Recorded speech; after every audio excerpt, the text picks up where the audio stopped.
The Rolling Stone is a joke.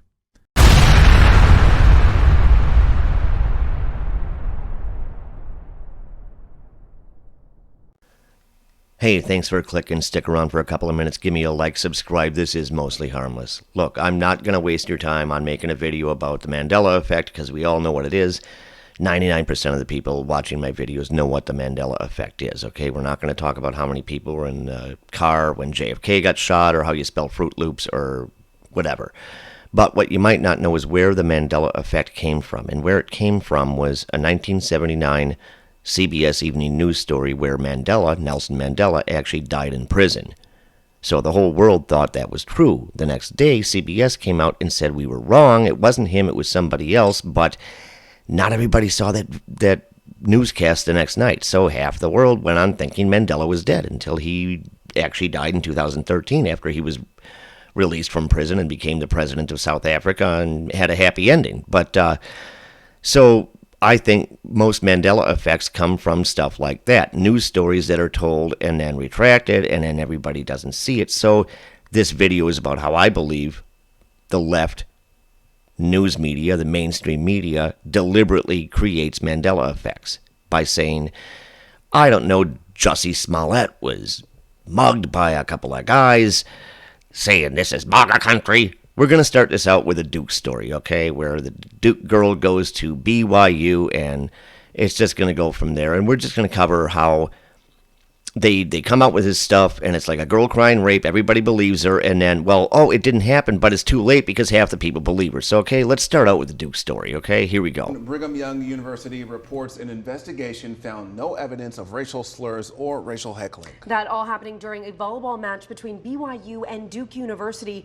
This story made national news after Duke volleyball player Rachel Richardson said she heard someone in the crowd shouting a racial slur several times.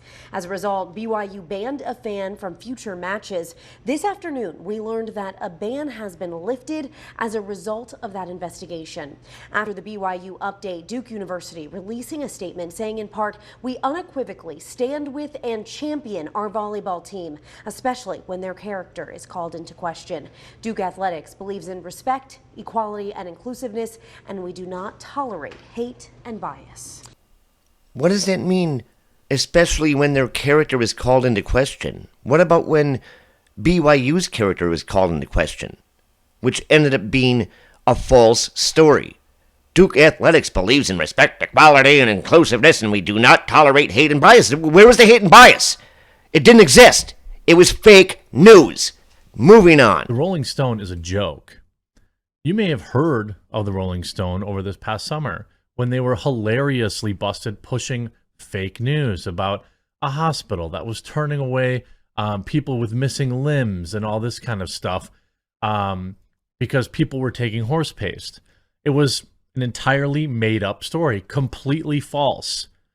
Rolling Stone's botched horsey sauce story raises questions about what is misinformation. What do you mean?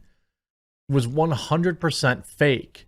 They ran an article that said, oh my God, emergency rooms are overrun from people taking the paste, and there are people. Here's like Rolling Stone has faced plenty of criticism. An article titled "Lead Injection Victims Left Waiting as Horsey Sauce ODs Overwhelm Oklahoma Hospitals." Doctor says 100% false.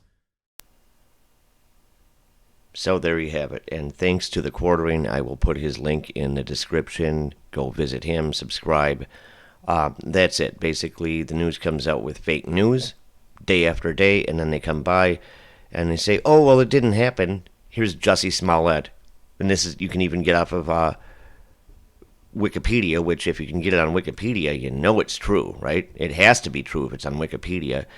And, you know, he says he was mugged by guys saying this is MAGA country. It never happened. It was fake news, but they come out with it the next day and say, oh, or a week later, and they do the investigation a month later, whatever. Oh, it didn't happen.